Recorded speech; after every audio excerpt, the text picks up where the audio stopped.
ایک خوبصورت اور ہرے بھرے جنگل میں ایک چالاک لومڑی رہتی تھی جس کا نام لولو تھا۔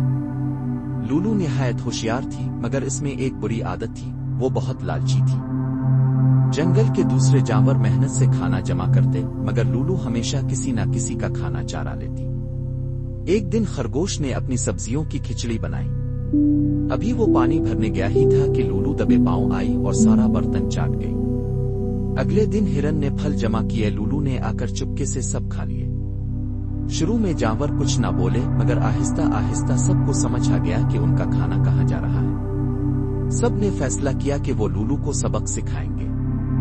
اگلے دن ریچھ نے شہد کا بڑا برتن باہر رکھا، مگر اس میں چھوٹے چھوٹے کانٹے اور چپچپے پتے چھپا دیے۔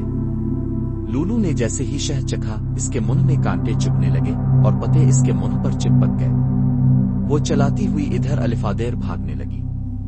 تمام جانور ہنسنے لگے اور بولے، اب سمجھ آئی، لالچ کا انجام یہی ہوتا ہے۔ لولو شرمندہ ہو گئی۔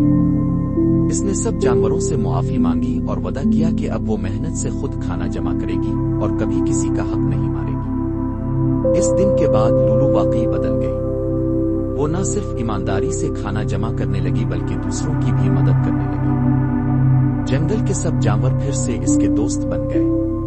سبق: لالچ ہمیشہ نقصان کا باعث بنتی ہے۔ دوسروں کا حق چھیننے سے نہ دوستی رہتی ہے نہ عزت۔ ایمانداری اور محنت ہی کامیابی کی کنجی ہے۔ اگر آپ کو یہ ویڈیو پسند آئی ہو تو لائک ضرور کریں، دوستوں کے ساتھ شیئر کریں اور ہمارے چینل کو سبسکرائب کرنا مت بھولیں۔